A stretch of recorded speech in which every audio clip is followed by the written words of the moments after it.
Captain Day wiped the sweat from his forehead as he looked at the engine display. Red lights blinked everywhere. The cargo ship Lucky Star was having a bad day, and it was only getting worse. "Ben, what's the status on the main drive?" Day called, out to his engineer. Ben crawled out from under a panel, his face covered in grease. "Not good, Captain. The cooling system is failing. We need parts and maybe some help from a real mechanic." Saul looked up from her navigation console.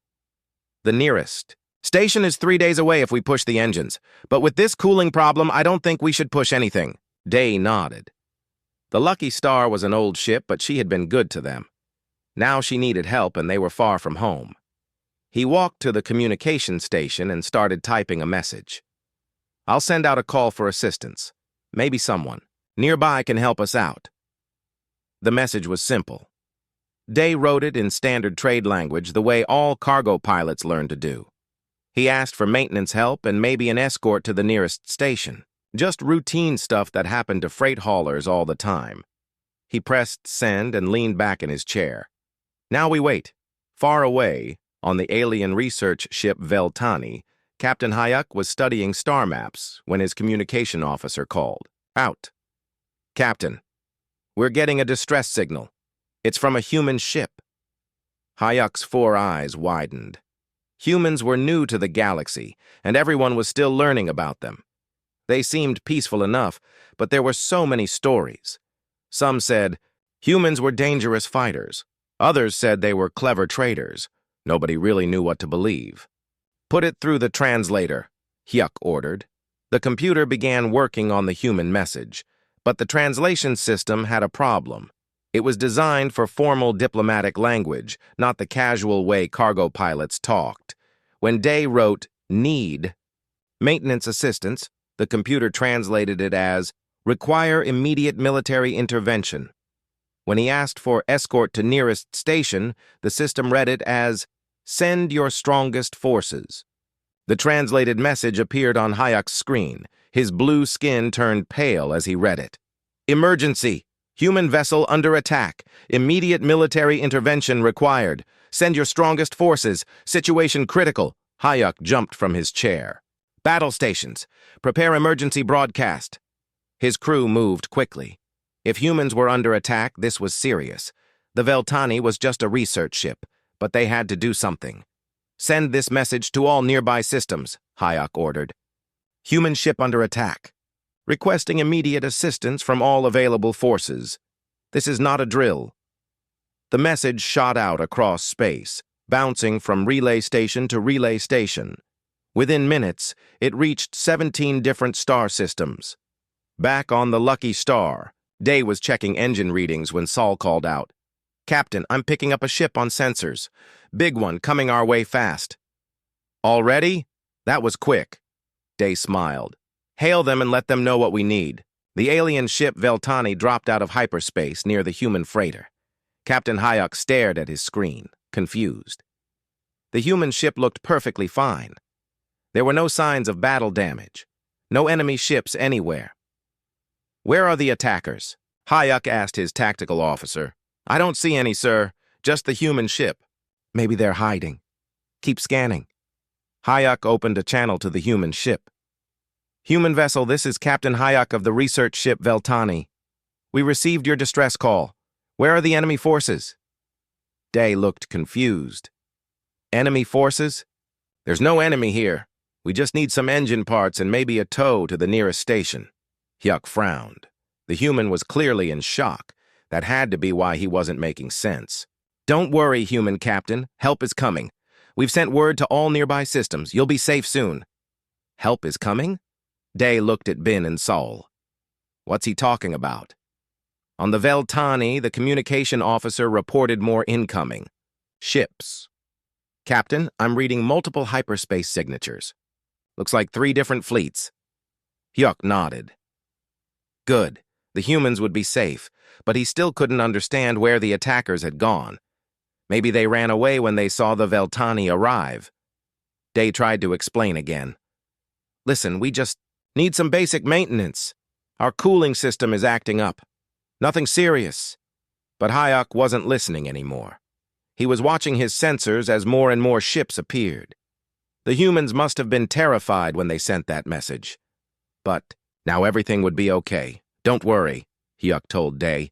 The cavalry is coming. Bin looked at the growing number of ships on their sensor display. Captain, I count 12 ships now and more coming. Sol checked her readings twice. Make that 15 ships, all different types. Day stared at the display. This was supposed to be a simple maintenance call. Now it looked like half the galaxy was showing up to help with a stuck coolant valve. What did I write in that message? He asked himself. On the Veltani, more reports came in. Admiral Nara's crystalline fleet was only hours away. War Chief Tay's Mantis ships were coming from the other direction. Commander Wool's Silicon Armada had also received the call. Captain Hayek felt proud. The galaxy was coming together to help the humans. This would show everyone that the different species could work together. He had no idea that his translation computer had just turned a routine maintenance request into the biggest military alert in galactic history, and Captain Day had no idea that his simple message had been read as a desperate call for military help. The Lucky Star floated in space, surrounded by growing numbers of alien warships, while her crew tried to figure out why asking for a mechanic had caused such a big response.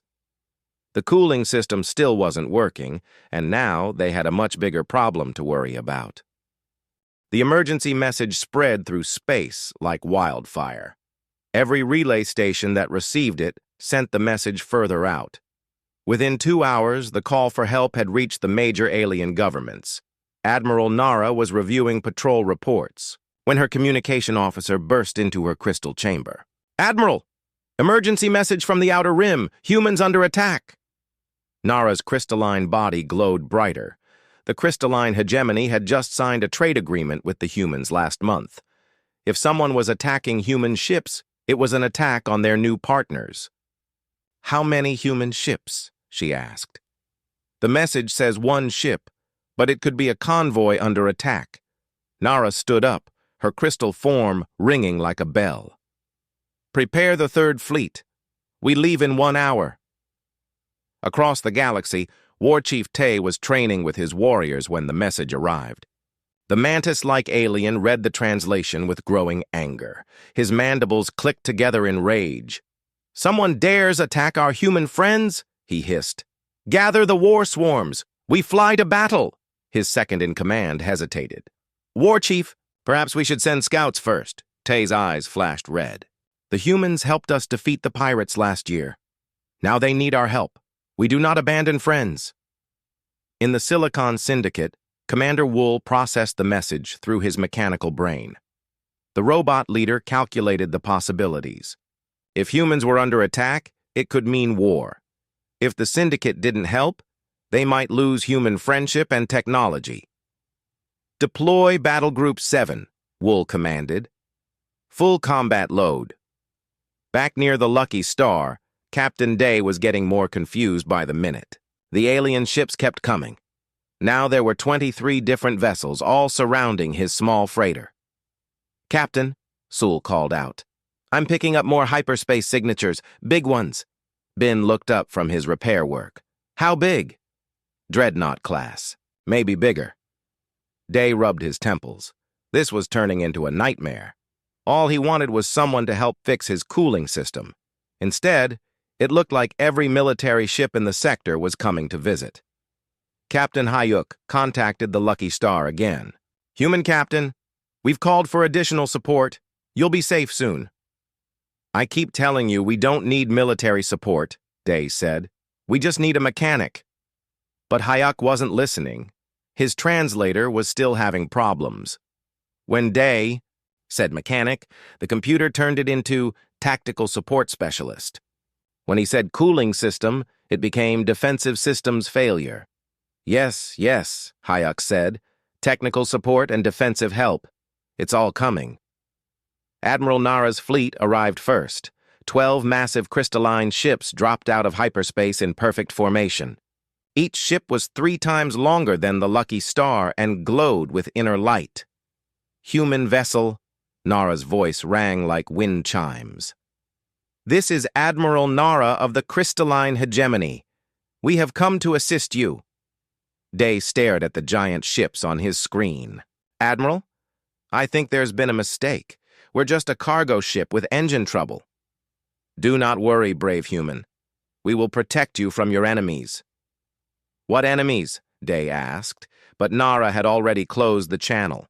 The crystalline ships spread out in a defensive pattern around the freighter. Their weapons powered up, ready for battle. The alien crews scanned space, looking for the mysterious attackers that had threatened the humans. An hour later, War Chief Tay arrived with his mantis swarms. 50 sleek ships dropped out of hyperspace like angry insects. They moved in quick darting patterns around the area. "Where are the enemies of humanity?" Tay demanded over the radio. "Show yourselves, cowards!" Captain Hayek tried to explain. "We haven't found them yet. They must be hiding." "Hiding!" Tay's voice buzzed with fury. "We will find them!" The mantis ships spread out, searching every asteroid and gas cloud. They found nothing, but that only made them more determined to keep looking. Commander Wool's robot fleet came next. The metal ships moved in perfect geometric formations. Wool's mechanical voice filled the radio channels. "Analyzing tactical situation. No enemy contacts detected. Expanding search parameters. More fleets kept arriving. The Aquatic Federation sent their water-filled ships. The Gas Giant Collective brought their floating cities. Even the mysterious Shadow Builders sent a few dark vessels that nobody could see clearly. Soon, there were over 100 alien warships surrounding the Lucky Star. It was the biggest gathering of military forces anyone had seen in decades. On the human freighter, the crew watched in amazement and growing worry. "Captain," Bin said, "I fixed the cooling system." "That's great news," Day replied. "Now, if we could just figure out how to tell all these alien admirals that we don't need their help anymore." Sol checked her sensors again. "More ships coming. I count at least 50 incoming hyperspace signatures." "This is crazy," Day muttered. "It's like the entire galaxy thinks we're under attack." He tried calling the alien ships again. "This is Captain Day of the cargo ship Lucky Star. There is no emergency. Repeat, no emergency. We had engine trouble, but it's fixed now." But the message got lost in all the radio traffic. The alien commanders were too busy coordinating their defensive positions and planning search patterns. Admiral Nara contacted War Chief Tay. "Have your scouts found anything?" "Nothing yet," Tay replied. "But the enemies are clever. They're hiding well." Commander Wool joined the conversation. "Probability of successful ambush decreasing. Enemy forces may have withdrawn. Or they're waiting for us to leave," Nara suggested. "We must stay and protect the humans." The alien fleets settled into defensive positions. They created overlapping patrol routes and sensor nets. Every piece of space debris was checked twice. They were ready for anything, except the truth. On the Lucky Star, Captain Day looked out at the massive alien armada surrounding his ship. Hundreds of the galaxy's most powerful warships, all here because he asked for help with a broken coolant pump. "Bin," he said, "next time we have engine trouble, let's just fix it ourselves." "Good idea, Captain," Bin replied. "I don't think the galaxy can handle another one of our maintenance requests." The alien fleets continued their search for enemies. That didn't exist, while the 3-person crew of the Lucky Star tried to figure out how to explain that the biggest military crisis in galactic history had started with a stuck valve. Admiral Nara's crystal dreadnought harmony of stars moved closer to the human freighter. The massive ship cast a blue glow over the Lucky Star, making the small cargo vessel look like a toy. "Human Captain," Nara's voice chimed through the radio. "We are moving into protective formation. Please remain calm." Captain Day watched 12 enormous crystalline warships position themselves around his ship. Each one could destroy a small moon, and they were all here to protect him from an enemy that didn't exist. "Admiral Nara," Day tried again, "I really think there's been a misunderstanding." "There is no misunderstanding, brave human. We received your distress call. We are here to help." Day looked at Bin and Sul. Both of them shrugged. None of them could figure out how asking for a mechanic had brought the most powerful fleet in the sector to their rescue. "Captain," Sewell called out, "more ships dropping out of hyperspace. This is getting ridiculous." War Chief Tay's mantis swarms arrived like an angry storm. The insect-like ships moved in fast, aggressive patterns. They buzzed around the area, their weapons ready for battle. "Show yourselves, enemies of humanity." Tay's voice buzzed over all frequencies. "Face the warriors of the Mantis Coalition." The Mantis ships spread out in attack formations. They checked every shadow, every piece of floating debris. Their sensors swept the area again and again, looking for hidden threats. Still nothing. Reported Tay's squadron leader. "Keep searching," Tay ordered. "The enemies are clever, but we are cleverer." Commander Wool's Silicon fleet appeared next. The robot ships moved with mechanical precision, forming perfect geometric patterns around the growing armada. Wool's metal voice filled the communication channels. "Beginning systematic sensor sweep. Analyzing all possible hiding locations. Enemy stealth technology appears advanced." Captain Hayek tried to coordinate all the arriving forces, his small research. Ship was now surrounded by some of the most feared warships in the galaxy. He felt very important and very worried at the same time. "All ships, maintain defensive positions," Hayek broadcast. "Protect the human vessel at all costs." On the Lucky Star, Ben had finished repairing the cooling system. He crawled out from under the panel, wiping grease from his hands. "All done. Captain, engines are running perfectly now." "Great," Day said without enthusiasm. "Now how do we tell 200 alien warships that we don't need rescuing anymore?" Sol counted the ships on her sensors. "Actually, it's closer to 300 now, and more coming." The Aquatic Federation had sent their bioships, living vessels that looked like giant sea creatures swimming through space. The Gas Giant Collective brought their floating city ships, massive structures that could hold millions of beings. Even stranger fleets were arriving.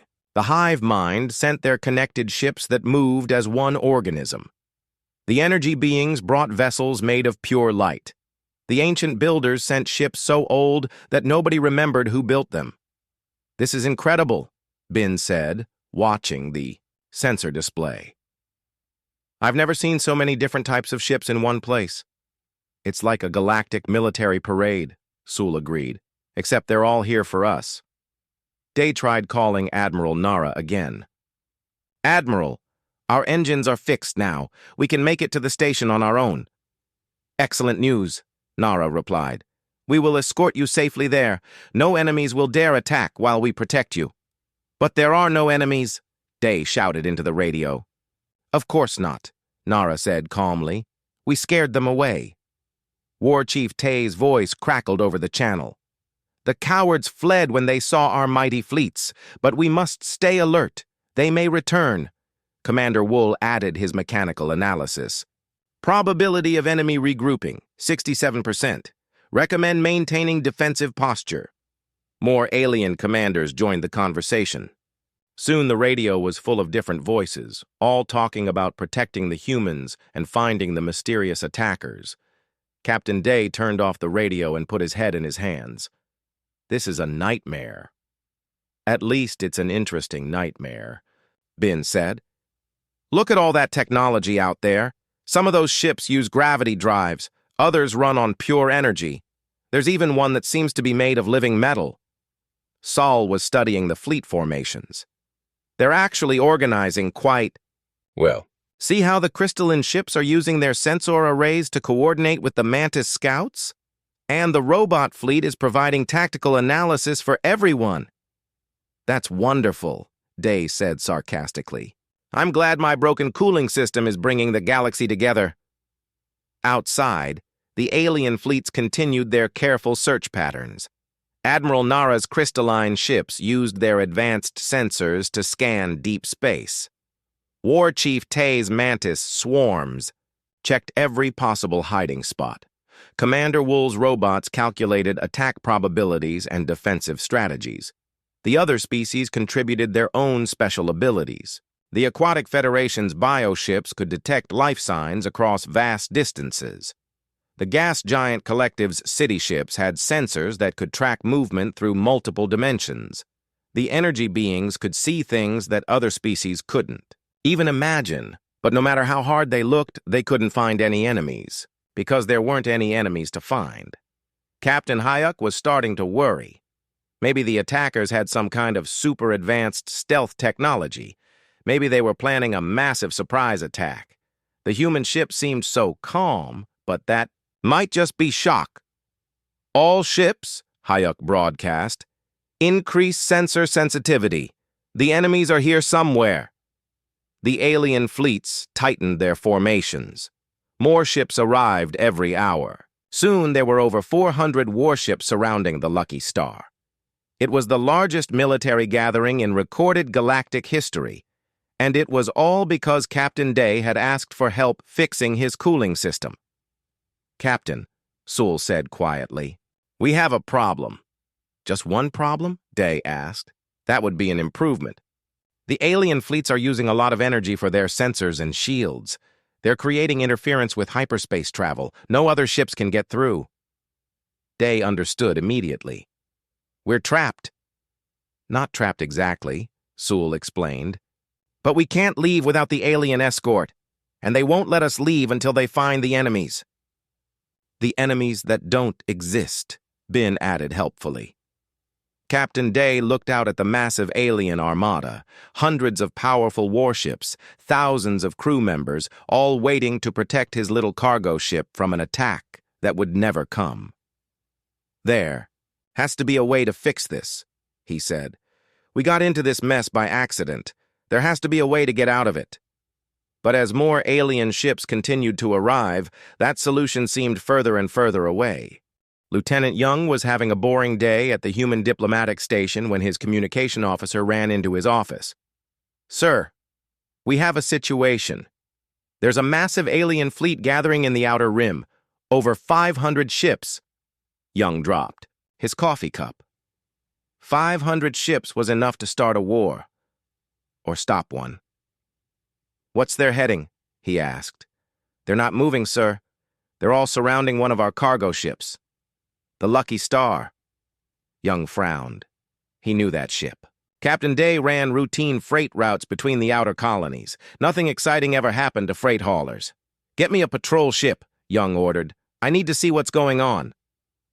2 hours later, Young's diplomatic vessel dropped out of hyperspace at the edge of the largest military gathering he had ever seen. His sensors couldn't count all the ships.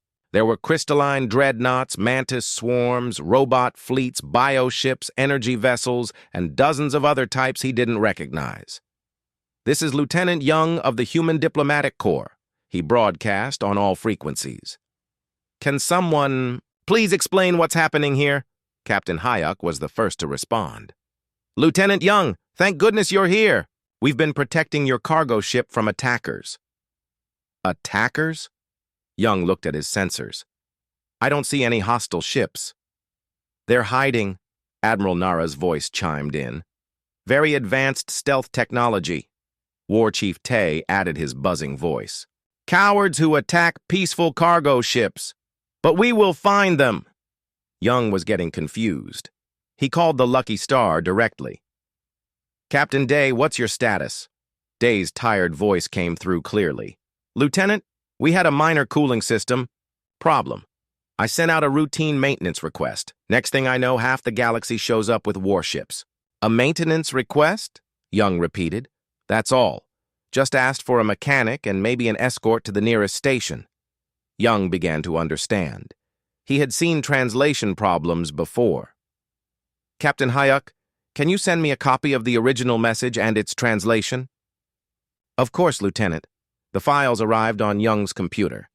He read Captain Day's simple request for maintenance help. Then he read the translated version that talked about military intervention and emergency assistance. "Oh no," Young said, quietly. He called for his linguistic specialist, a young woman named Min who spoke 12 alien languages. "Min, take a look at this translation. Something went wrong." Min studied the files for several minutes. Her face grew pale as she worked. Lieutenant, this is a complete mistranslation. The alien computer confused casual freight terminology with military emergency codes. How bad is it? When Captain Day asked for maintenance assistance, the computer read it as immediate military intervention. When he asked for an escort to the nearest station, it became send your strongest forces. Young sat down heavily. So all these alien fleets came here because a computer couldn't tell the difference between asking for a mechanic and calling for military help?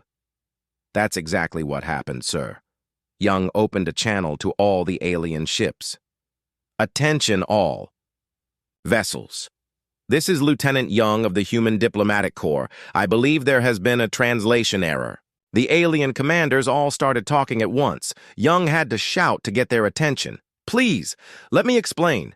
There are no attackers. There never were any attackers. Captain Day's ship had engine trouble. He asked for routine maintenance. Help! Your computers translated this as a military emergency. Silence filled the radio channels. Young could imagine hundreds of alien commanders staring at their screens in confusion. Captain Hayuk was the first to speak. Are you saying there is no enemy? That's correct. No enemy. Just a broken coolant pump. Admiral Nara's crystalline voice rang with embarrassment. We mobilized 12 dreadnoughts. For a coolant pump? War Chief Tay's mandibles clicked angrily. My warriors prepared for glorious battle. Against a mechanical failure? Commander Wool's mechanical brain processed the information. Error. Confirmed. Military response unnecessary. Situation assessment. Embarrassing. Young could hear the aliens talking among themselves on various channels. Some sounded angry. Others seemed confused. A few were actually laughing, but Young realized they had a bigger problem now. All these military fleets had spent enormous amounts of money and resources to get here. Their governments would want explanations. Some might be angry about the waste. Worse, other alien species were watching. If the fleets just went home quietly, it might make them look foolish. Military leaders didn't like looking foolish. Young was trying to figure out what to say when Captain Day's voice came over the radio. Lieutenant Young, may I make a suggestion? Go ahead, Captain. Well, everyone's already here. All these ships, all these crews. Maybe we shouldn't waste the opportunity. What do you mean? Day's voice sounded thoughtful. When I was in the Merchant Academy, they taught us that the best way to handle a mistake is to turn it into something useful. Maybe we can do that here. Admiral Nara caught on first. You mean some kind of joint exercise? Exactly, Day said. Everyone's here anyway. The ships are fueled, the crews are ready. Why not use this as a chance for different species to work? Together? Young smiled. Leave it to a freight captain to find a practical solution. War Chief Tay's voice buzzed with interest. Joint training exercises with all these different fleets? That could be useful. Commander Wool ran quick calculations. Joint exercises would provide valuable tactical data. Error could become learning opportunity. Young could hear excitement growing in the alien voices. What had started as an embarrassing mistake was turning into something nobody had ever tried before. Captain Day, Young said, I think you just solved our problem. Just trying to help, sir. After all, this whole thing started with me asking for help. Young opened a channel to all ships. Attention all commanders. Captain Day has suggested we turn this gathering into joint training exercises. Would your fleets be interested in participating? The response was immediate and enthusiastic. Every alien commander wanted to participate. This was a chance to see how other species fought, to learn new tactics, to build relationships. Young looked out at the massive fleet surrounding the small cargo ship. What should have been a disaster was turning into the greatest military cooperation event in galactic history. And it all started because Captain Day asked someone to help him fix his cooling system. The joint training exercises began 3 days later. Captain Day found himself in the strange position of being the unofficial coordinator for the largest military cooperation in galactic history. I still can't believe this, Bin said as he watched. Alien ships practicing formations outside their viewport. A week ago, we were hauling mining equipment. Now we're in the middle of galactic war games. Saul was tracking the exercise patterns on her navigation computer. Look at this. The crystalline ships are teaching the mantis swarms about sensor coordination. The robot fleet is sharing tactical algorithms with the bio ships. Captain Day smiled as he watched Admiral Nara's crystalline dreadnought work alongside War Chief Tay's mantis fighters. 2 days ago, these species barely talked to each other. Now they were sharing military secrets. Captain Day, Admiral Nara's voice chimed over the radio. Could you join our command meeting? We need your input on the logistics coordination. Day looked at his crew. Me? I'm just a freight hauler. You're the one who suggested these exercises, War Chief Tay's voice buzzed in. Besides, you understand how to make different systems work together. Lieutenant Young's voice joined the conversation. Captain, you've been coordinating cargo runs between dozens of different colonies for years. These admirals need someone who knows how to manage complex operations. An hour later, Day found himself on Admiral Nara's flagship, sitting at a table with some of the most powerful military leaders in the galaxy. The crystalline conference room sparkled with inner light. The problem, Admiral Nara explained, is coordination. Each fleet has different communication systems, different tactical doctrines, different command structures. Commander Wool's robot avatar flickered as it spoke. Attempted integration protocols failing. Too many variables to process simultaneously. War Chief Tay clicked his mandibles in frustration. My warriors are used to fast, independent action. These formal fleet movements are too slow. Day listened carefully. He had heard similar complaints from cargo pilots who had to work with different shipping companies. Have you tried hub and spoke coordination? He asked. The alien commanders looked confused. It's a logistics technique, Day explained. Instead of trying to coordinate everything at once, you create specialized groups that handle different tasks. Then you coordinate between the groups, not between individual ships. He pulled up a diagram on the table display. The crystalline ships have the best sensors, so they become the information hub. The mantis swarms are fastest, so they handle reconnaissance and rapid response. The robot fleets are most precise, so they coordinate the complex maneuvers. Admiral Nara's crystalline form brightened. Each species does what they do best. Exactly. And you use standard protocols to share information between the groups. Like how different cargo companies use the same shipping codes. Commander Wool. Process the idea. Efficiency increase, projected 47%. Brilliant solution. War Chief Tay buzzed with approval. My warriors can fight in their own style, but still work with the others. The exercises that followed were remarkable. The different alien fleets began working together like parts of a single massive machine. The crystalline ships provided sensor coverage for everyone. The mantis swarms acted as the fleet's eyes and ears, scouting ahead and reporting back.